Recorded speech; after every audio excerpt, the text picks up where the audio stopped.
Hello everybody, welcome to another edition of Cooking at My Place with Chef Jason Gibbons.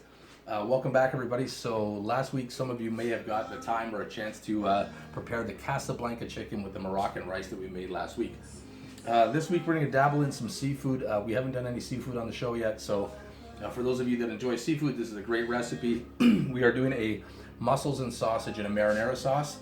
While that's cooking down as well, we're also going to do some calamari fritti. So everybody likes to go to their favorite restaurant. It's a typical app that you see at a lot of places. Everyone enjoys it. We're going to make a nice little Cajun whipped up mac aioli here. And we're going to get to the ingredients. First, let's discuss this with a little glass of wine and we'll go over the ingredients. Today I'm drinking some white. I mean, other people might say taboo. You're doing something like a spicy marinara sauce with a white, but I think it complements most seafoods. If you want to get into a red, don't be afraid to try a nice Chianti or get into anything Bordeaux region or perhaps even Sangiovese. But this is nice. The Gabbiano Pinot Grigio, I enjoy it. I've also got a Gran Fuego Rosé from Spain. That'll meet you halfway, right? So cheers. Thanks for tuning in and watching. Let's get right to the ingredients first. So, as always, your mise en place is so important. Getting pre-prepared, getting set up, getting your ingredients on hand and ready, available at your arm's reach to make cooking fun, easier, and a little bit of a less cleanup. So I've taken some Italian sausage and I've roasted these off in the oven. Everybody, you get a nice even cook on them. I find that doing them in the oven is quite nice like that. I put them on 385. You're in there for about 30 minutes, 25 to 30 minutes, and your sausages are just perfect. We're gonna slice those up. You can put those into coins. We're gonna do them on a nice bias 45 for nice elongated pieces. That's gonna make for like a nice rustic and good appearance and presentation on our dish. We've got some fresh parsley, some fresh basil, onion, garlic. This is always, I like the spicings up for my marinara. This is a bomba sauce. This is a spicy pickled peppers and eggplant mixture. You can find a lot of your Italian supermarkets for Tino's in your local area for those of you in this area. We've got some diced tomato. We've got some pimento paste. We've got some passata, seasoning salt, Italian seasoning, a little bay leaf, some garlic puree, pepper, and a little later on for our little mac aioli we're going to make up, we've got some mayo, some 14% sour cream, and a little bit of Cajun spice. That's going to be for a calamari. I've got some blistered heirloom grape tomato. So I've just taken a torch to these. I'm fortunate enough to have a lovely device like this where you can, there you go. So that makes just charring up some tomatoes quite easy. You can do them in any of your conventional ovens at home. Just put the rack on the top, put them on a pan, some parchment paper, and you can put your setting on a high broil, and that will blister those up nice and lovely, just like that. We're gonna do the same with our peppers. I got an orange and a green bell pepper. We're gonna char those up. You can do those on the burner on your gas stove if you like, or once again, do them on the broiler setting in your oven. I find that char adds a nice little smoky like texture to the dish, and it's just gonna give it a really nice balance and a really beautiful flavor. It's just gonna kind of be subtle. You're not gonna get any kind of a burnt flavor. It's just gonna be a little nice bit of char in there. So let's get right to it. We've got some fresh, nice calabrese bread, and that is, oh, you can hear that that's the sound you want of a good fresh bread. Okay, so let's get right to it. I've got a little bit of chicken stock, by the way, I didn't mention. We're gonna add that into our marinara. So we'll get going right away. We'll make some room here, put some of our stuff aside. The first thing I'm going to do is get our onion diced up. And we want a fine dice on our onion here. So you can use your processor at home and add your garlic in with your onion and make things a little bit easier on yourself. Or if you got some good knife skills, you can chop it up quite finely. So we'll get our onion and we'll get that nice and fine. However you like it. I like the onion fine in this dish in the marinara because I don't want it to be particularly chunky. And I mean, everybody's got their little picadillos and quirks and things they don't like. I mean, some of you watch Diners, Drive-Ins, and Dives, and Guy Fieri doesn't like eggs. Well, any French chef will tell you eggs is in almost everything they make. I don't like chunky onions. All right, so we'll get our onions. We've got a pot that's going right now. We're going to heat that up. Put that on about medium-high heat. We're going to add 2 tablespoons of oil to our pot. This is to get us going. The first thing we're going to do is do our mussels, because then we can lightly steam those mussels, and I'm going to explain about mussels in a second. That's why I kind of left this for this point, because it's a little bit more detailed information to go with mussels. A lot of people are familiar, some people are uncomfortable cooking them at home because they'll either overcook them, undercook them, they don't know which ones are alive, which ones are dead. Check in your mussels. So we're going to heat up that oil. We're going to put our onion in the pot. It's sizzling a bit. I've already heated up that pot to the touch. And we've got about a tablespoon of our garlic puree. And we're just going to saute and sweat down that onion and garlic a little bit. And then we will start to add some ingredients once those mussels are done. So I've got some nice PEI cultivated mussels. Now these cultivated mussels, they've already been scrubbed and debearded. And what that means is sometimes when you buy mussels, you'll buy wild mussels at your local grocery store. You'll get them at your farmer's market, your seafood place of choice. And sometimes you'll see, like right along that seam in there is where you'll see that what they call a beard. That's just like a little bit of hair. That's what the mussel uses to attach themselves to things like seaweed or any kind of like different underwater plant structure. You just want to peel those off, and you can get a little brush and you can scrub them. Like I said, these are wild mussels, or sorry, pardon me, these are cultivated mussels, and that's the difference between wild is that they're cleaned, they come ready prepared, and you just got to cook them. With wild mussels, are you going to get a significantly different flavor, sometimes in the difference in size, and quality is a little bit better, but depending on the availability and where you can get them and the labor and time investment you want to put into your mussels. So I've got them on ice. These are live. These mussels are alive. We're going to cook them.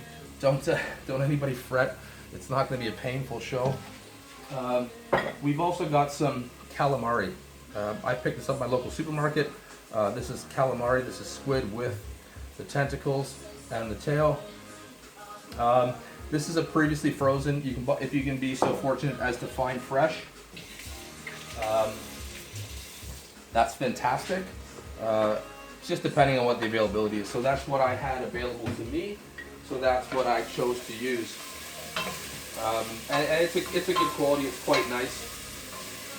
And turn that down just to about low. And what I'm going to do is we're going to start to pick out our mussels here and put them in our bowl right here.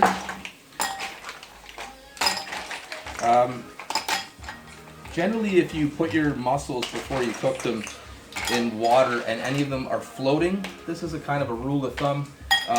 That's when you can understand that they might be dead, or if they are partially open. If the mussels are already open, like the shell of the mussel is already open, good chance that it's probably dead. So you might want to pick those out just for the sake of quality of your dish and for your guests. It's not an immediate alarm or worry, but we want to make a quality product and a quality meal, so stick to the code. Okay, so we've got our mussels picked out. Give our hands a little wash here again. And we've got our garlic and onions sauteed up nice. We just want to get them nice and translucent, a little bit soft. You're sweating those onions up and sauteing them. Don't over brown them up too much. We don't want to put an off flavor on our dish. So I'm going to turn this up just a little bit because we want to get a good steam. We don't want to boil the mussels. We want to steam them. Let's just keep it at that. We want to steam the mussels. We want to get a nice steam and cover that pot and allow that steam to open up those mussels and cook them. But however, we are going to add these mussels into our marinara sauce afterwards. I just don't want to overcook them. I'm not going to make my sauce and dump it in as it cooks. So I'll overcook my mussels. I'm going to steam these, put them aside lightly, and then we'll add them to our marinara sauce as we get going. So I'm going to dump my mussels in. You hear that nice sizzle. I'm going to turn that up on high. I've got some wine that I'm going to have to sacrifice. I like to dump in the wine to steam the mussels. It puts a really nice flavor on there. 9 times out of 10, when you go to your favorite restaurant or a restaurant that sells mussels, you're going to get a garlic lemon wine, or you're going to get something of that nature, or like a Thai curry. You're going to get a marinara. Those are like your general 3 prototypical combinations of sauces that you're going to get. So while those mussels are kind of starting to heat, I've got the oil on the stove. I've got this going in a deep set aluminum pot. I'm only using about 3 inches of corn oil. I'm going to fry the calamari in that. Now, if you have one of your little small kind of like countertop fryers at home that have a cover on it and a little basket, that's your safest way. For those of you that are a little bit more comfortable and experienced with cooking with oil on top of the stove, this is a nice shallow, semi-shallow fried method as opposed to getting into some deep oil frying. Just for the fact of safety, and oil is not always the safest thing to work around if you're not comfortable with it. It all comes with being comfortable and not complacent with doing things with oil. So don't go outside of your comfort zone. So for now, I've got my mussels starting to go and heat up.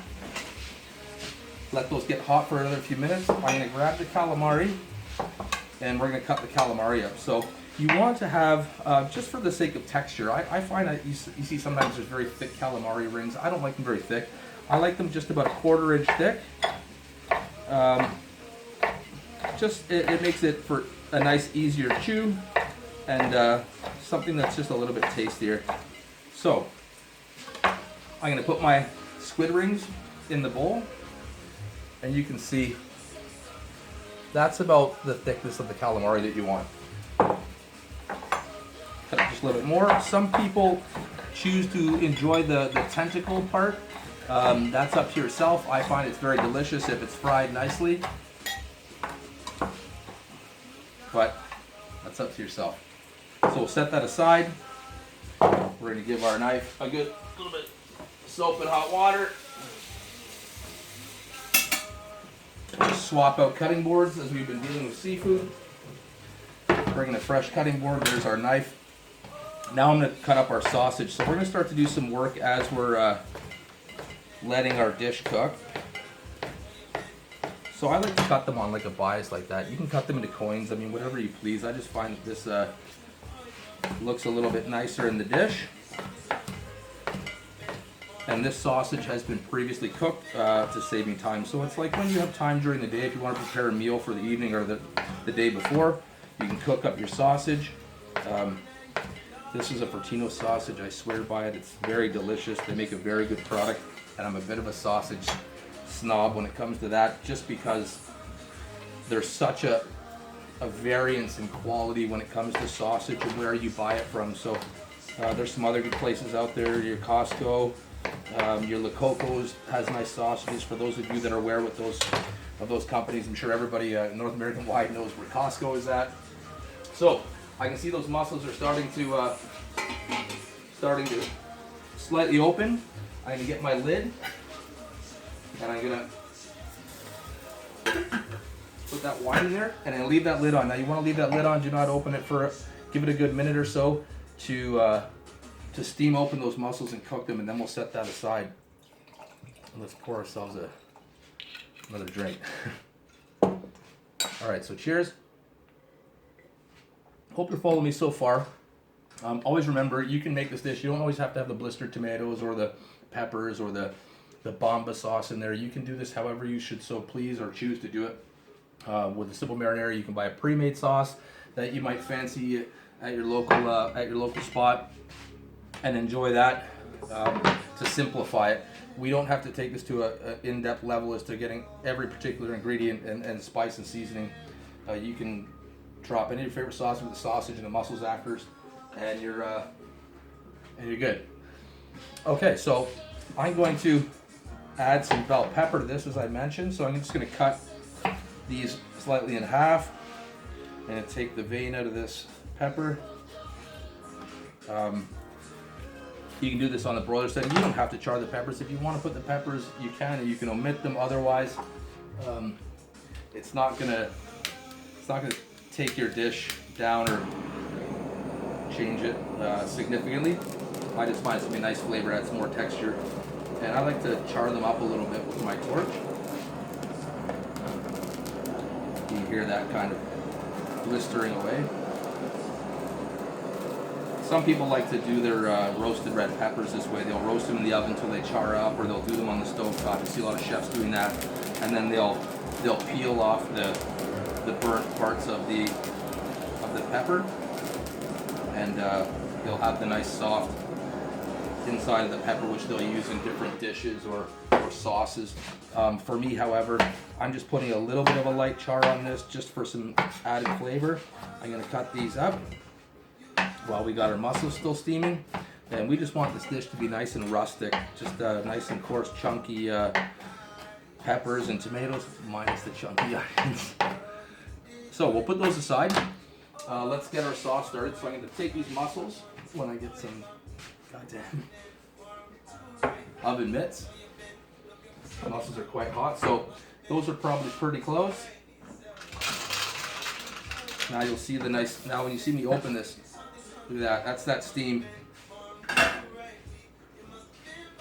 So you can see all those mussels are nicely open, and that's a lovely, lovely smell, that garlic and that wine in there. So what I'm gonna do is I'm just gonna set the mussels aside, and now we're gonna work on our sauce. So, let's get our other pot. I've got another nice Dutch oven here. I'm gonna put that up on medium-high heat. I've got my other half of my onion. I'm just gonna cut that up and stick that into the pot. Get a little bit of olive oil. One-handed. All right, a little bit of oil. This pot is already slightly hot. I've already had it in the burner, so we'll go ahead and throw our onions in there. Now we're going to add, we'll let those simmer for a second. We'll let those just saute up, and we'll get those translucent, sweat those out a little bit, and we'll have a little bit of a quick drink. So I hope everybody's having a good weekend. I know I tend to do these shows on the Sundays, which is nice. So when you see the show on the Sunday, you can maybe a week out in advance, give you some time to prepare, maybe give it a try, and experiment a little bit with your cooking and culinary capabilities. I know we've done some pretty elaborate dishes. I've had some requests for some typical, whether it be for a single mom or even a family, for people that just have a partner, like two people, to do some simpler meals that they can do at home and simplify quite quick. So I assure you I will be getting into some of those, doing some nice typical things like spaghetti bolognese, or maybe we'll do a simple lasagna, or you can just get into some light stir fries, things that are easily prepared and full of flavor, where you don't have to go overboard or buy pre-packaged stuff and different types of sauces if you want to still do some home cooked stuff, however, but keep it simple. So we've got our onions sweating down there now, quite nice.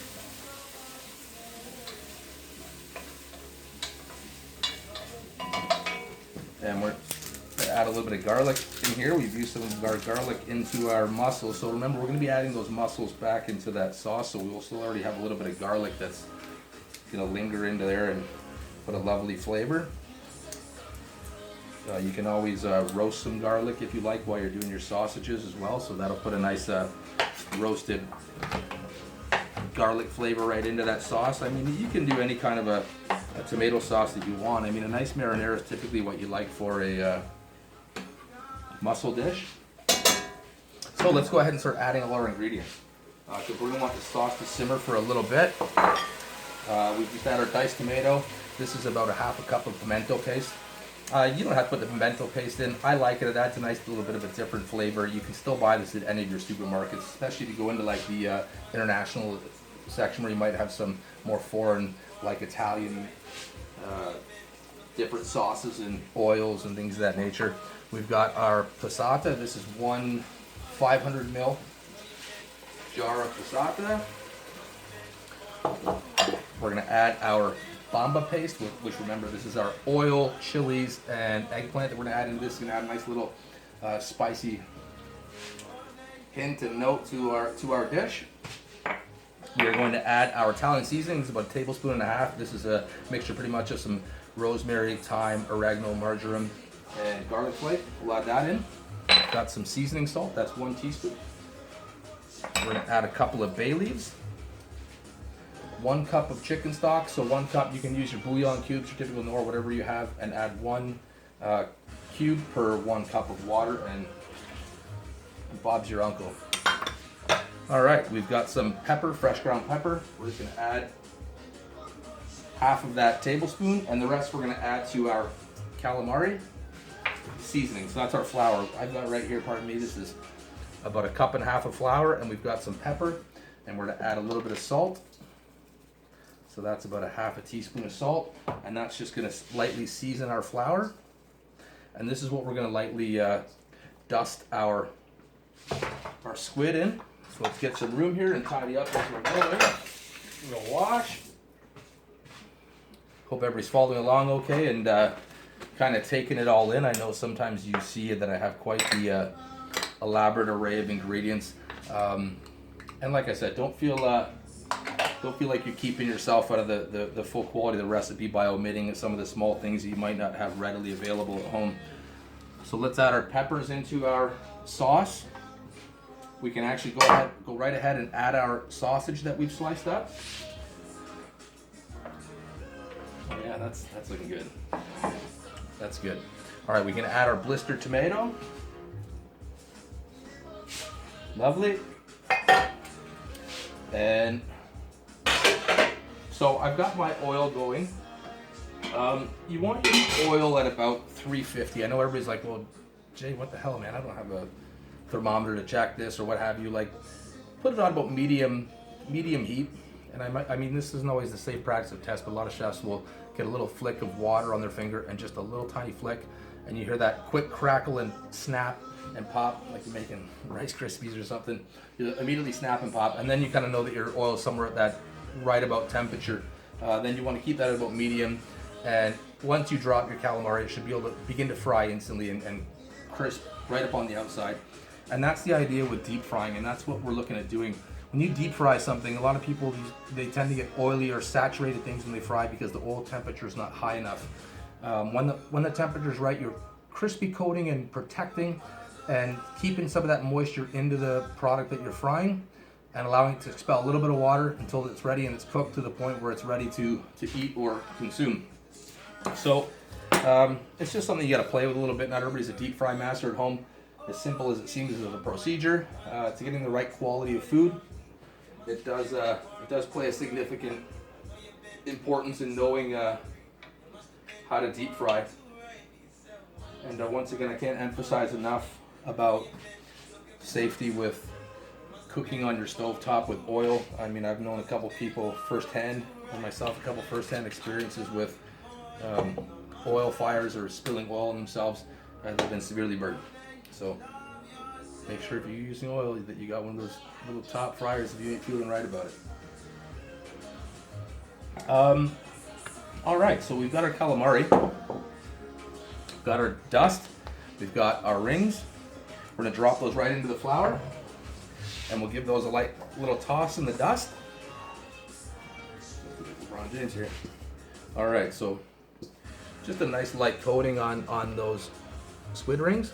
We want to shake off a bit of that flour before we put it in our fryer because we don't want to start burning big amounts of flour inside the oil. It'll put an off flavor on our oil that will transfer into our calamari, and we don't want that. We don't want any burnt floaty bits in there, right? Okay, so now that we're waiting for that, we've got our sauce that's kind of nicely simmering there. We're gonna let that simmer for a little while. Now, for the sake of doing this whole dish, I'm going to let this simmer for just a few minutes. I'm going to add my mussels. You can let it simmer down to get the full flavors and let everything start to kind of come out and fully infuse and flavor that sauce. But we're doing this for show purposes as much as I would like to enjoy it, but I want you to get it right at home. So where we're at with our aiolis, we've got 3 tablespoons of mayo, 3 tablespoons of 14% sour cream. And we're going to add a teaspoon of Cajun spice. This isn't really what you would classify in context of like a true aioli. However, we're just making it pretty much something similar in like a nice light dipping sauce. And this is going to go great for our calamari. A lot of you, sometimes you go to your favorite restaurant and you'll get a nice little, any kind of a garlic dipping sauce or a nice true aioli if you're at a nice restaurant with a chef that's making fresh garlic aioli. But this is going to be satisfactory and do a good job. So you can see that's, I don't know if you can see the color on that, the lighting, but it's like a nice little pink color on our sauce. The sauce is simmering away nicely. And our oil should be just about there. And I'm going to show you that little trick in a minute. So it's not too hot, but you can see that that's how our sauce is looking. That's lovely. Ooh, that's hot. Okay. So I dip my finger in a little bit of water like so. And I flick a little water in that oil. So that's just not quite where I want it to be at. Might be able to hear that starting to go now. We want to instantaneously do that, so that's telling me that my oil's just quite not ready there yet. So we've got a nice presentation bowl for our mussels. We've got our calamaris ready to go into the oil. So we're gonna get ourselves a nice clean cutting surface. Beat up the place. Okay, so we've got our fresh basil and we've got some fresh parsley. I'm going to save a little bit of this for the garnish afterwards, and I'm going to add a little bit of this into our sauce while it's simmering. So I'm just going to cut up some nice fresh coarse curly Italian parsley like so. There you have it. I managed to turn the kettle on involuntarily. So, got some fresh basil here. Let's just chop up a little bit of our basil. Just gonna make that like a nice little chiffonade of basil. Cut that up. Make it be nice and coarse. Get our wooden spoon. What have we done with our wooden spoon? And we're gonna stir that up. All right. And it looks like our oil's pretty close. So we'll give that another little quick check.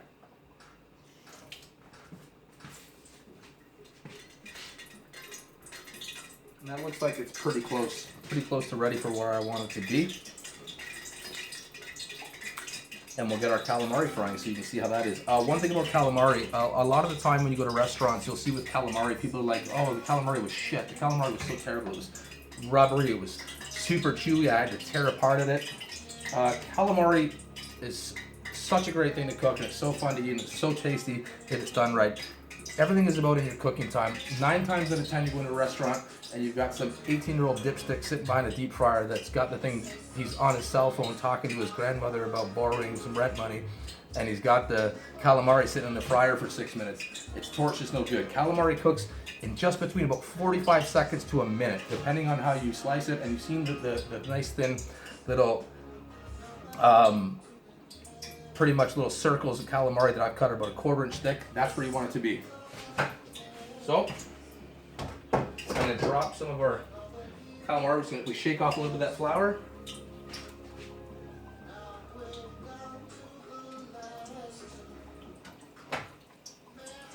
And that's just frying up nice. You can hear that frying.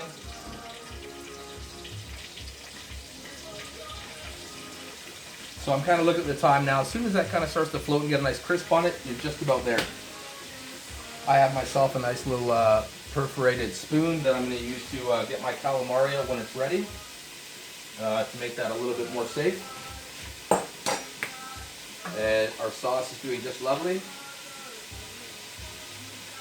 And now I'm going to add our mussels and that residual liquid. You can see those mussels are beautiful. We're going to add that residual liquid in. Oh, that's wonderful. That while our calamari is cooking, and we're just going to stir the mussels into that sauce.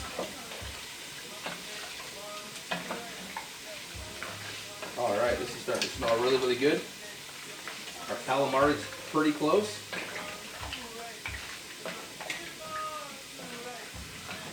Oh, this is just looking fantastic. So we're just about there, and our mussels look quite nice with our sausage. Our calamari is probably about 15 to 20 seconds away. And you can serve that with your dipping sauce that we've created. You can drizzle some fresh squeezed lemon on there, a little bit of salt. And I'm going to show you the finished product as always in the thumbnail and send you the pictures on Facebook and Instagram as to how everything turns out. So stay tuned in for that, and thank you everybody for watching. That's pretty much the long and the short of this dish. I will send the pictures and post those with the YouTube channel, so don't forget to subscribe and like. It's Chef Jason Gibbons for Instagram, and it's Cooking at My Place on my YouTube channel. So thanks everybody, check it out, and look forward to the pictures and your comments for everybody that likes to cook dishes and send them in and show me what they've prepared. I really always love that and appreciate that. So thanks very much, and that looks like our calamari is just about ready. So here we have it, and that's just how quick your calamari cooks.